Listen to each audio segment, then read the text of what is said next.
Hey guys, subscribe for daily content. And if you're shopping for gear, make sure you check out the description for the newest items at some of the very best online retailers. There's also links for some of the items that I personally recommend. Thanks! What's going on YouTube? Metal Complex here, and today I've got a short little knife review / knife overview to share with you guys. This is the Karbon Knives Mini Buckhorn, the smaller version of the full-size or standard Buckhorn. I'll link this and the full-size down in the description. They are available. It does help my channel when you use those links. That's up to you. So this is, if you're not familiar with Karbon Knives, it's Ken Union's company that uses the same OEM as Reich and Ketro. So these are made really, really well. They have like aluminum and I think they're 14C28N versions of the large one. So eventually I'm sure they'll do that with the small one too. This is the premium guy here today in titanium and M390. Pretty awesome price tag on it, honestly, when you consider everything that went into this knife. Not an enormous amount to say versus the full-size one. It is essentially the same thing, just shrunk down. Just a couple little details I'll share with you guys. Thanks so much to, I believe it was Ketro who sent this in, or the company, the overhead company, sent this to me for review. So thank you so much. Thanks to my patrons for supporting me. Let's go ahead and get a measurement here, and I'll show you how it stacks up against the full-size one. So the overall length of this guy comes in at just over 7 1/4. It's about 7.35 inches. Blade length is coming in at 3 1/4. Cutting edge is exactly 3. Here's the full size, which I will also measure for anybody interested in that one. So you can see, I feel like this is the appropriate way to shrink this down, like 7 1/2, 7 1/4, right? The big one, or the full size one, is 8 1/2 inches. So it's definitely a larger knife with about a 3.8 inch blade and 3.65 inches of cutting edge there. So yeah, not too small. Like they didn't like massively shrink it down, but they did shrink it down to make a legitimately smaller knife. Let's do some size comparisons. Any custom sales you find in this section can be found down in the description under Original Goat and others. So up against the 8010 and my own Excalibur, you can see here that this is on the smaller side, but still within the realm of what I would call medium. I wouldn't call this a small knife yet. It's like 7 inches and under, I kind of refer to as small. Up against the Spyderco PM2 and the Spyderco Para 3, it is very similar in overall size to the Para 3, but it has completely different ergonomic lines, given that the standard zone is the only area that you can put your hands in. Up here, I mean, you might be able to, I wouldn't. It's basically an enlarged sharpening choil. It does have a lot more cutting edge than the Spyderco PM2. And then finally, let's put it up against the Benchmade Grip Tillionaire, in this case, the Ritter Hogue and the Hogue Deca. So, how's the action on this guy? It's really good. It's just like, you know, anything you would expect being OEM'd by Reich or, you know, like whoever the OEM is. I don't know if Reich actually labels the OEM as Reich or their brand name is Reich and then they have the OEM, right? But, yeah, it's definitely good. It definitely exhibits the same quality that you would expect from Ketro, Reich, Forever Steel. There's a whole bunch of different brands there. Access to the lock bar here, it's just slightly above in one area, but it does give you that access, and close, but no double clutch, and it takes a very small amount of encouragement to get it to fall into the closed position. It does have sort of slightly angled studs, and that makes it feel a little more natural to deploy. If you do put your finger right on those, I feel like what they're trying to do here is kind of like what's on the Kershaw Blur. It feels a little more natural on the larger one, if I'm being honest, but that's going to have a lot more to do with the shape of your finger. These are bigger, and there's more. Is it more of an aggressive angle?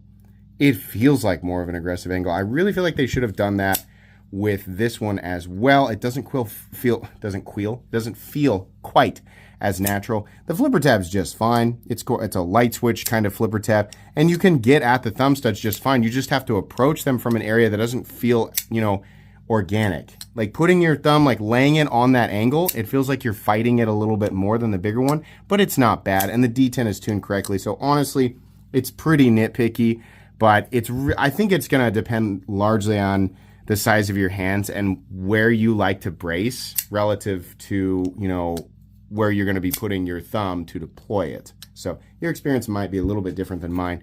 Let's do carry profile thickness up against the Spyderco Para 3. It's not super thick, even at the peak, because these are contoured scales. Even at the peak, right, it's still definitely no thicker than the Para 3. Length and height up against the PM2 and Para 3. This is a beautifully simple knife to carry. Outside of the pocket clip being a little bit pinchy, the knife does definitely fit in your pocket very, very easily. It's actually quite a bit smaller even than the Spyderco Para. Well, it takes up less space than the Para 3. Let's go ahead and weigh it real quick. So for materials, we are looking at, very important, contoured and textured with 2 different texture patterns and a swell. It's got like a little palm swell in here.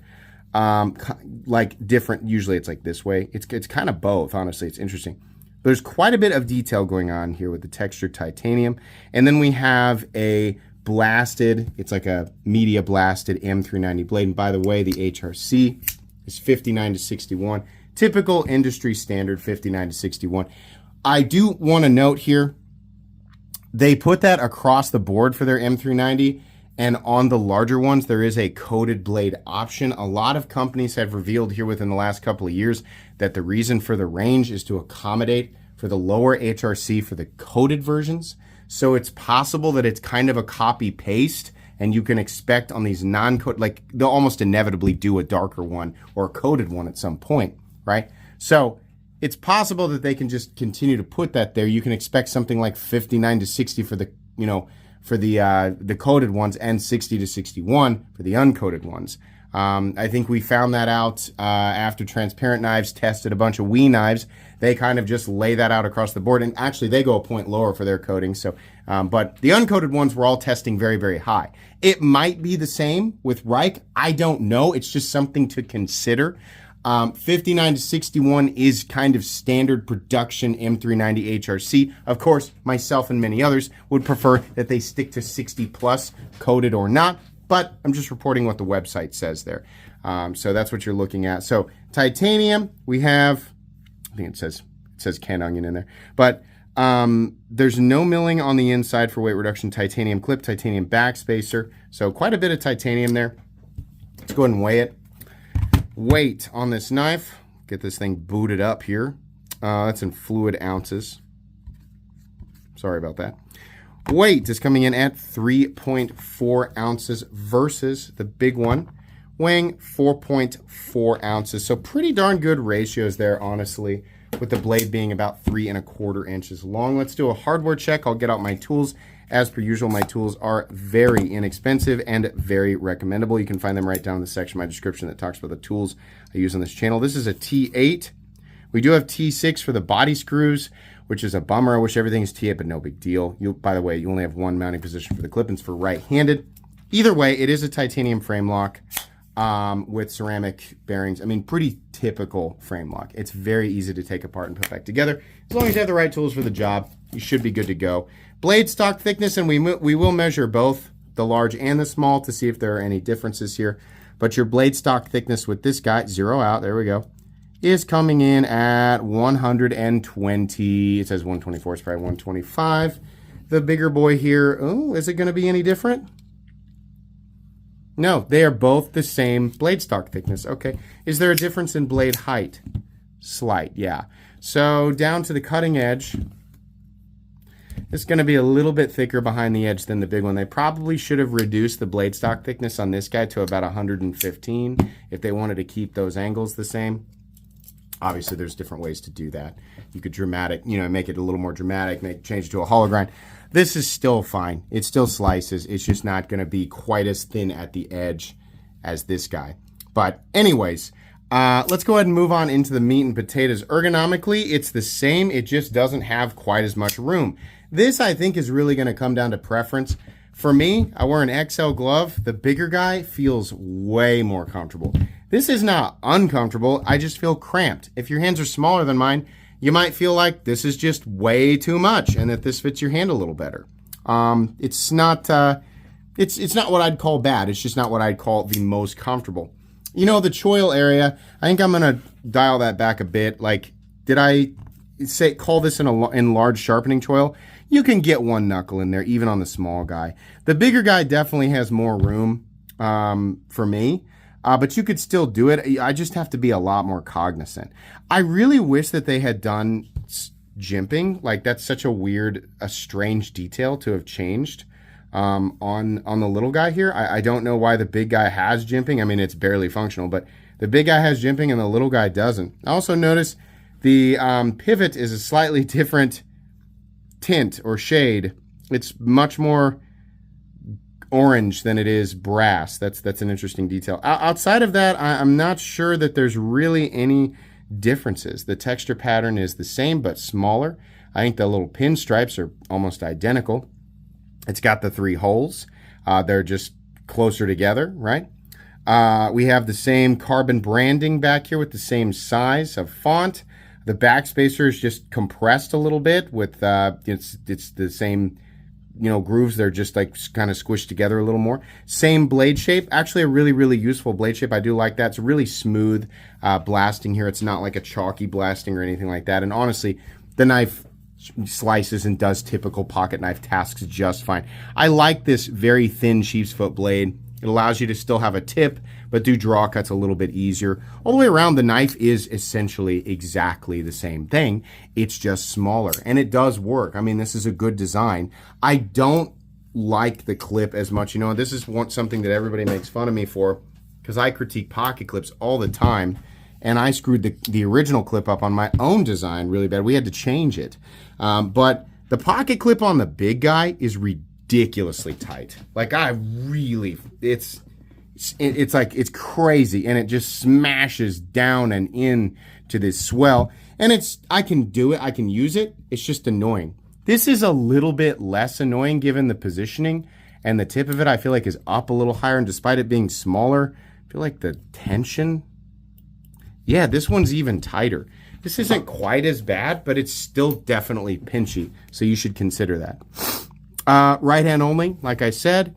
We've got a nice full tie backspacer with the lanyard area back here. You got a nice little relief cut. It's kind of neat, a little designy relief cut there.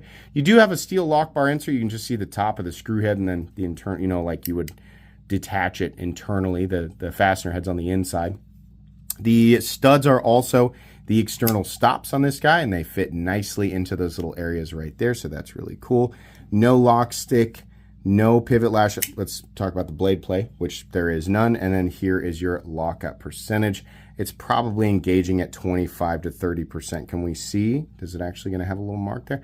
Actually, it honestly looks a little more like 50% engagement. So it's just a little deceiving up here. But that's fine. Completely and totally solid. No pivot lash. Incredibly smooth and consistent in here. Not lumpy or bumpy or anything like that. Doesn't feel gritty. Detent, I think, is probably exactly right, considering you're meant to use both the flipper tab and the thumb studs. It feels really good. As far as the feeling of detent strength between the two, the bigger one's definitely a little bit heavier, but not much, right? Nothing crazy there. We do have, perfect centering there, right in the middle, and no detent lash. So the price on this guy, I know the big guy's a little bit more expensive. The price on the little guy is $215. Chinese OEM, contoured, textured titanium, nice finish on the blade, M390, maybe not quite perfectly optimal HRC, but it's up there with, the industry standard. Really good fit and finish, really good execution. I feel like Reich and Ketcho have other knives that they've made that are essentially the same build quality, materials, execution, attention to detail, and they're like 50 to 75 more for seemingly no reason. I don't really have a problem with the price on either of these, but I think the little guy at $215 is honestly pretty great. That's pretty competitive. We've got lots of Chinese companies selling like rectangle titanium handle with triangle M390 blade for $200 and calling it a minimalist design.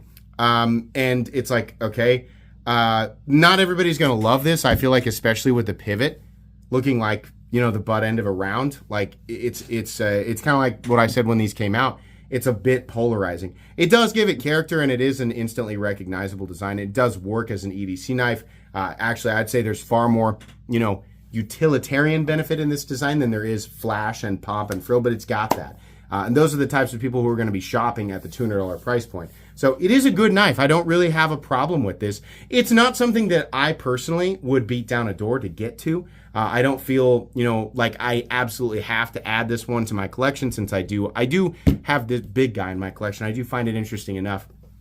Personally, I don't need the smaller one, but if you would prefer the smaller one over the big one, yes, I would recommend it to you. I mean, it's a good design. I wish that they would do something with the pocket clip. That would definitely make it better, and also find a way to accommodate for lefties. Outside of that, yeah, generally recommendable knife. There's not really much to say.